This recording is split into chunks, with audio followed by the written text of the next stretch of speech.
Dear audience, welcome to HETV program titled Zeidman Software Forensics and Safe on IP. Today, we are very honored to have the creator for this field, software forensics, Mr. Zeidman, to share the essence of software forensics, which is the science of analyzing software source code or binary code to determine whether intellectual property infringement or theft occur. Mr. Zeidman has developed the algorithms, technology, and procedure for code sweep, which has been used in over 100 cases worldwide. Mr. Zeidman has been a consultant and testifying expert on over 250 cases involving billions of dollars of intellectual property rights. Mr. Zeidman is the president and founder of Zeidman Consulting that provide engineering consultancy to law firms regarding intellectual property disputes. And he is also the president and founder of Software Analysis of Forensics Engineering Corporation, SAF, which is the leading provider of software intellectual property analysis tools. He's also the author of the book titled The Software IP Detective Handbook, Measurement, Comparison, and Infringement Detection. Let's welcome Mr. Zeidman. Hi, Mei-Hsin. Thank you very much for having me. I'm honored to be here. Mr. Zeidman, you have been participating the case for Oracle American versus Google, testifying for the software infringement of Java API packages. Would you mind sharing your opinion and principles to decide the software infringement? I worked on one of the most important software cases to date. I was an expert for Oracle in the case of Oracle v. Google.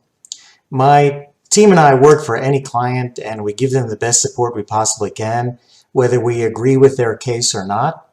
But in this case, I have to say that I strongly agreed with our client, Oracle, because Google had purposely copied code from Oracle without paying a license for the code, and I believe Oracle deserved to be paid.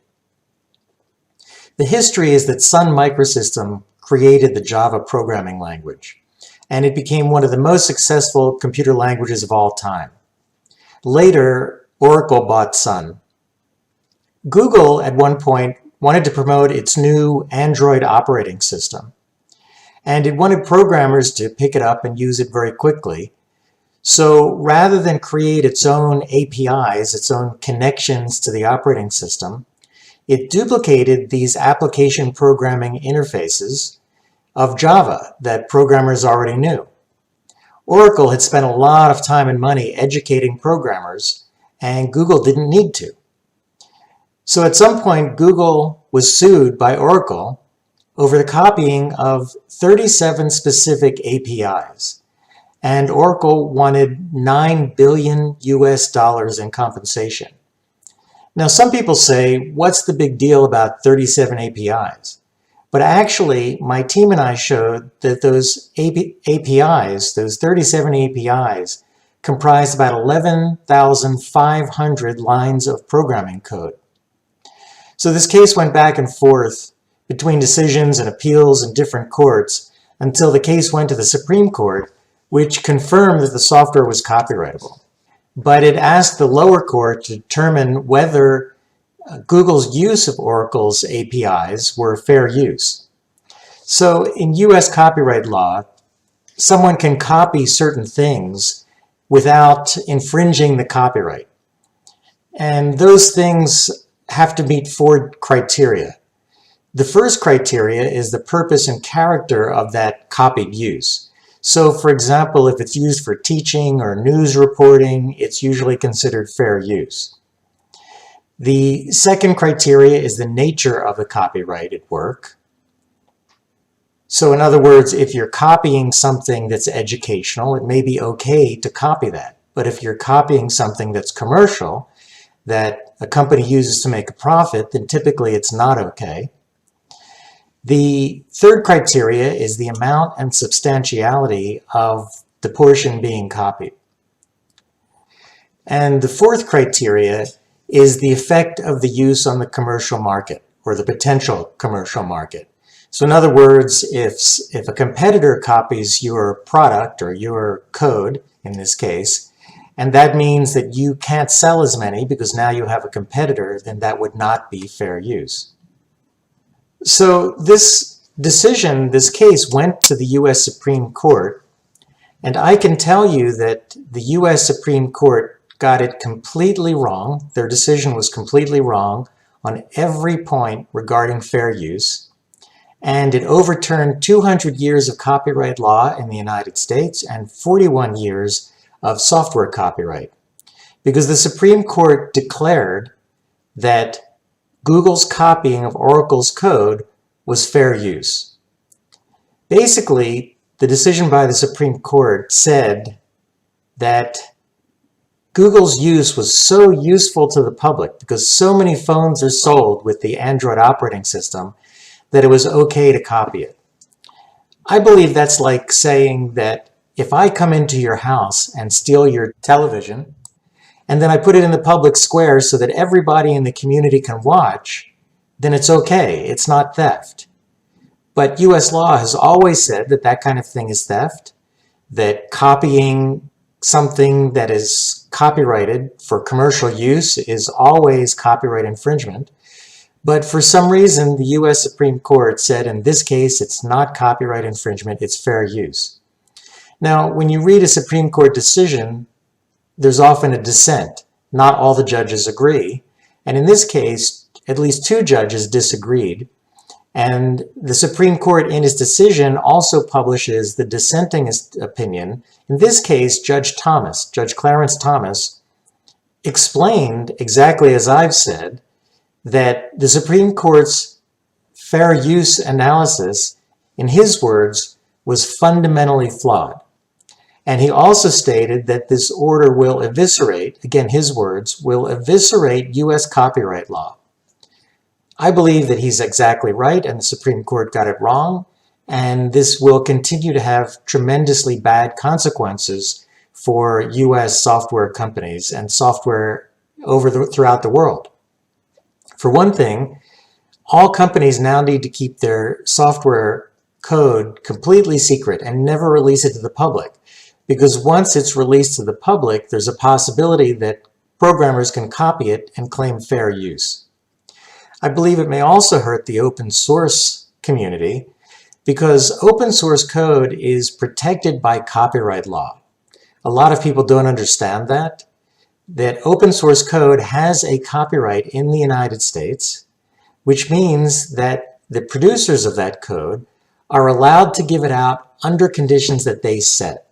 And so right now there are license agreements for open source code, and programmers must abide by those license agreements. However, if copyright law does not protect that code, if it's fair use to copy it, then open source code can be copied and the license can be violated with no consequences. And the other concern is that independent software developers and startup companies can now, according to this decision, have their code copied by big tech companies because big tech companies can distribute the code worldwide and benefit many people. And essentially the U.S. Supreme Court's decision states that if it benefits a lot of people, then it's fair use. So we'll see the consequences of this moving forward. I think it's a really bad decision. U.S. Congress has the ability to overturn this decision by writing a new law that clarifies fair use of software. But until then, I think software development will actually suffer. Thank you, Mr. Zeidman, for your precious insights. You also have considerable experience on dealing ITC cases, such as Nidro versus Samsung, Microsoft, Amazon, Lenovo, Motorola, Dell, and HP. So would you mind sharing us the difference for handling the case between the General Court and International Trade Commission cases? It's an interesting question about the difference between bringing a patent case in front of a U.S. federal court or the U.S. International Trade Commission. One difference is in federal court, The parties can decide to be heard by a jury of 12 U.S. citizens or by just a judge who makes a decision. In the ITC, the International Trade Commission, it's always just a judge who makes the decision. That can be a positive or a negative. But the other thing is, I would say that probably the International Trade Commission favors U.S. companies. I say that not based on any statistics, but knowing that the ITC was set up to prevent products being imported into the United States that infringe a U.S. patent. Now, foreign companies can get U.S. patents, and American companies usually manufacture their products outside the U.S. And so the ITC can rule against an American company or against a foreign company, but in any case, a ruling by the ITC of patent infringement means that the product will be barred from coming into the United States. Now, there was a famous case in federal court called eBay v. Merck Exchange. The decision is often referred to as the eBay decision. But before the eBay decision, in a patent case in U.S. federal court, if a product is found to be infringing on a patent, the courts can rule that that product that infringes cannot be manufactured. So that was an injunction against manufacturing an infringing product. But in the eBay case, the Supreme Court found that they believe that that's too extreme a solution. So it's very rare that a patent infringing device will ever be barred from being produced. In other words, it's very rare for a patent holder to get an injunction against an infringing device. So now that injunctions are gone, large tech companies that infringe a patent can continue to manufacture and sell the device. And that means while they're selling the device, there's very little harm to the big tech company. And they can continue appealing the patent infringement ruling all the way up to the Supreme Court. And this can take years to resolve, and lots of money, which big tech firms can afford, but small inventors and small companies cannot afford. For that reason, in some cases, going to the ITC is advantageous, because if patent infringement is found at the ITC, that means the infringing product cannot be imported into the United States at all, which means that even if a large tech company loses at the ITC, they can no longer import the device and they can no longer sell it in the United States, which means a good ruling for a patent holder in the ITC will lead to serious negotiations or serious settlement talks between the parties, because no company, no matter how large, wants to risk any kind of inability to import or sell its products in the United States. Thank you again, Mr. Zeidman, for your comprehensive explanation and sharing. See you on our next program.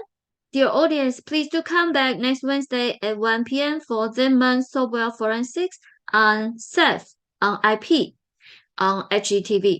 Do not miss the opportunity to sharpen your skills and enhance your proficiency for career competency.